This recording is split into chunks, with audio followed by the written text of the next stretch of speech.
श्रीमद् भगवद गीता ज्ञान यज्ञ प्रवचन क्रमांक 320 अध्याय 8वां अक्षर ब्रह्म योग और श्लोक क्रमांक 11।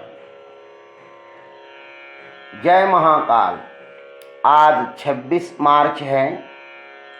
आज से उज्जैन नगरी में होने वाले अपने महामृत्युंजय महायज्ञ की पूर्णाहुति के ठीक 332 दिन शेष है।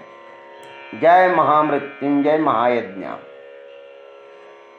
ओम त्र्यंबकं यजामहे सुगंधिं पुष्टिवर्धनम् उर्वारुकमिव बन्धनान् मृत्युर्मुक्षीयमामृतात् समस्तजनकल्याणनिरतं करुणामयं नमामि चिन्मयं देवं सद्गुरुं ब्रह्मविद्वरम् वसुदेवसुतं देवं कंसचानूरमर्दनम् देवकी परमानंदं कृष्णं वंदे जगद्गुरुम्।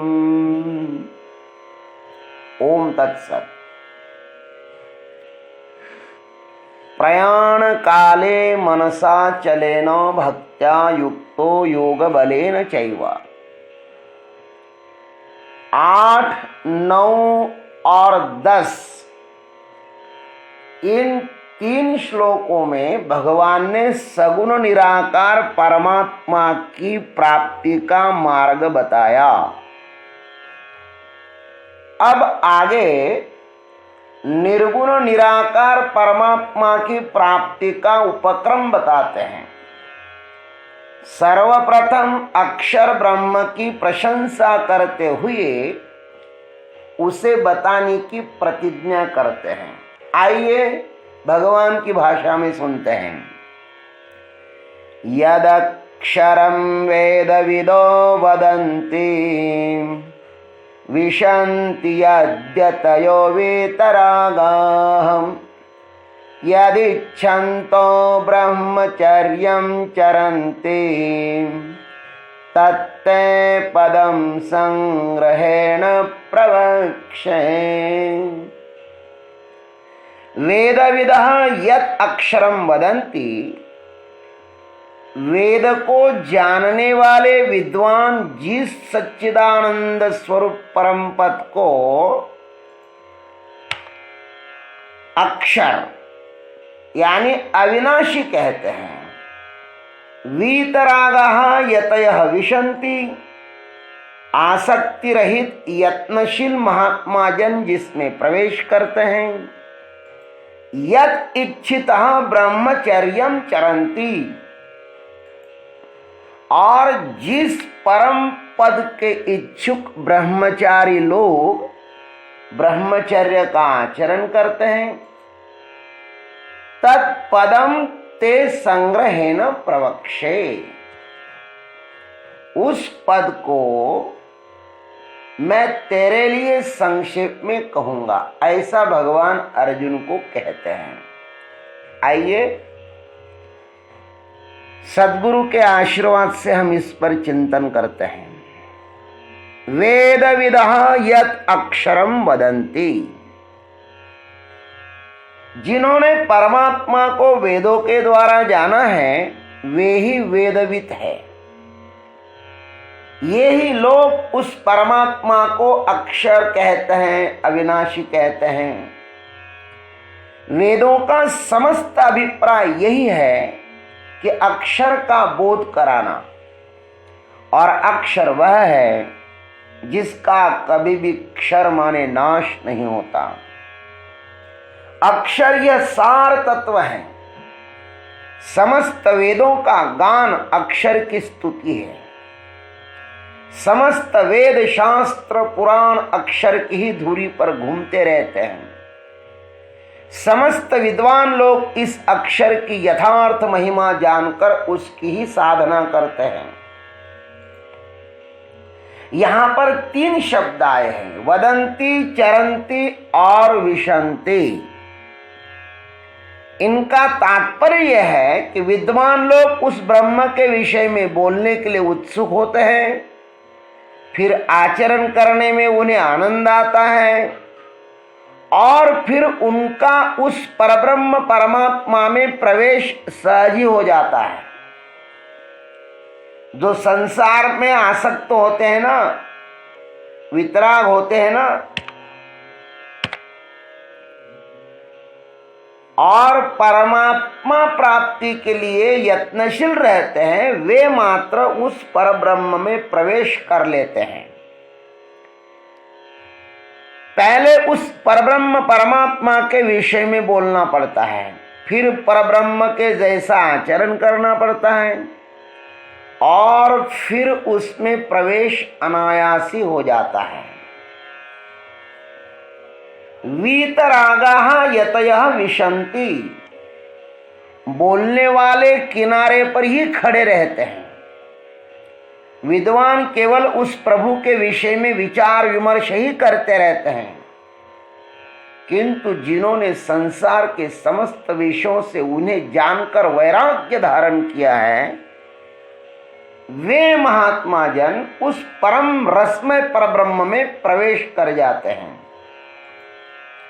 उसका अनुभव ले लेते हैं।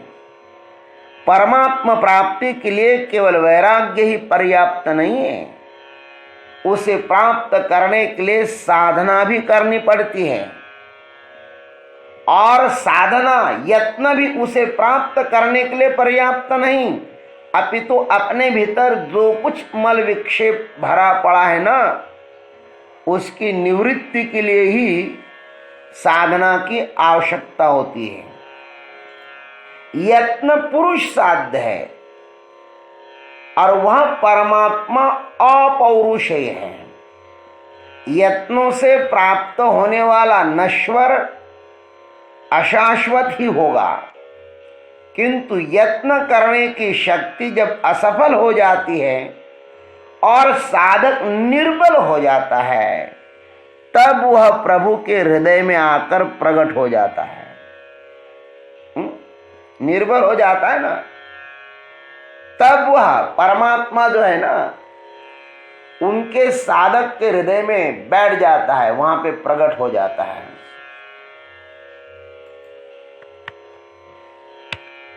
और यह साधक उसमें फिर प्रवेश करता है। कितनी सुंदर बात है। जब तक हमें अहंकार है तब तक परमात्मा हमारे हृदय में प्रकट नहीं होता, लेकिन जब निर्बल हो जाते हैं,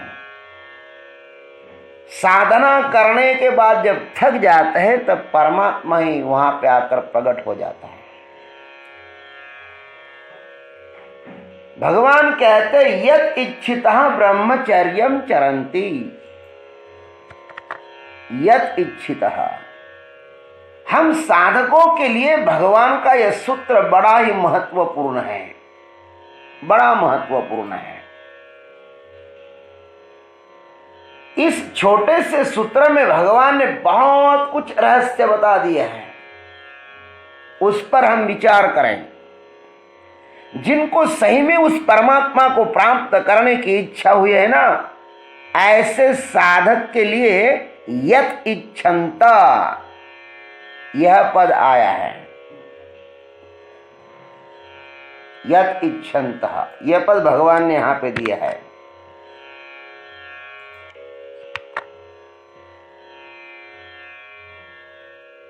यह गीता का बहुत बड़ा सूत्र है।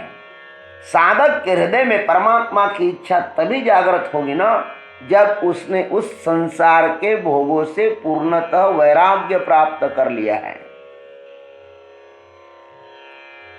और वैराग्य दो ही पद्धति से आ सकता है, या तो अनुभव से या दृढ़ संकल्प से।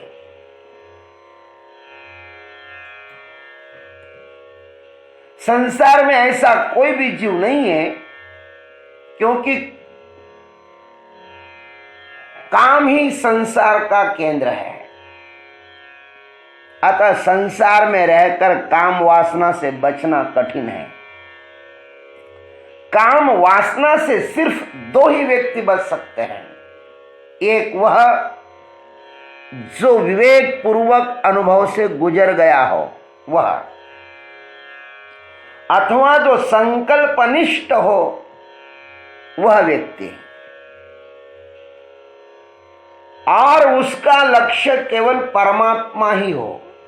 लक्ष्य महान हो तो बाकी सब घटनाएं क्षुद्र हो जाती है।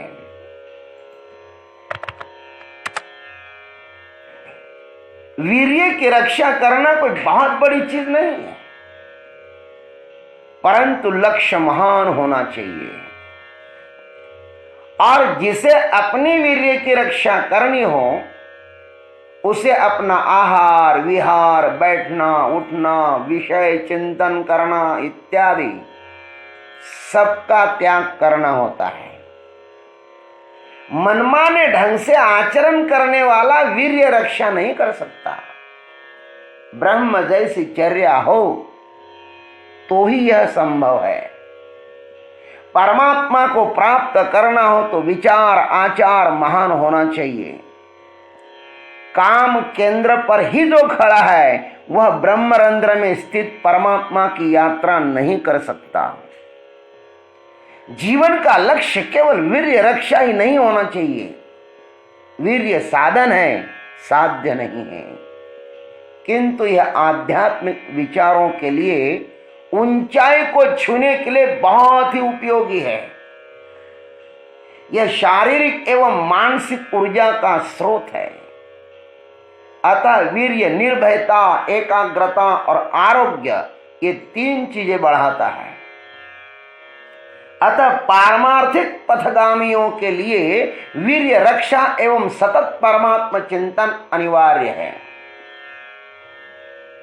जिस परमात्मा को प्राप्त करने के लिए असंख्य साधक कायिक वाचिक एवं मानसिक ब्रह्मचर्य धारण करते हैं, वह पद मैं आपको संक्षेप में कह देता हूं। ऐसा भगवान कहते हैं, तत्पदम ते संग्रहेण प्रवक्षे। सही में अर्जुन महान है। साक्षात ब्रह्म ही उसे ब्रह्म के विषय में बताने की प्रतिज्ञा कर रहा है कि उपर्युक्त सूत्र में जिसको अक्षर कहा गया है वही अक्षर पद मैं आपको बताऊंगा। यह श्लोक कठोपनिषद में भी आया है। कठोपनिषद का ही भाष्य ही है। गीता उपनिषद रूपी गायों से ही दोही गई है ना, अतः गीता क्या है? उपनिषद रूप ही है। सर्वोपनिषदो गाओ दुग्धा गोपाल नंदन। जो आंधी से भी भंग नहीं होता वही सच्चा आकाश है। अगर वह आकाश न होकर यदि बादल ही है तो वह आंधी के सामने कैसे टिक सकता है? चंडवाते ही न मोडे ते गगनची फुडे, वाचुनी जरी होईल मेवडे तरी उरेल कैसे। क्षर को बुद्धि से जाना जा सकता है, अक्षर को नहीं। अक्षर को बुद्धि से नहीं, अपितु बुद्धि जब हृदय से तिरोहित हो जाती है ना, तब उसका हृदय में प्राकट्य होता है। भगवान कहते हैं कैसा जो परम पद है अर्जुन, मैं तुम्हें संक्षेप से बताऊंगा। संग्रहेण प्रवक्ष्ये। ओम तत्सत्। जय गुरुदेव, जय जगदीश्वर, जय जय महाकाल।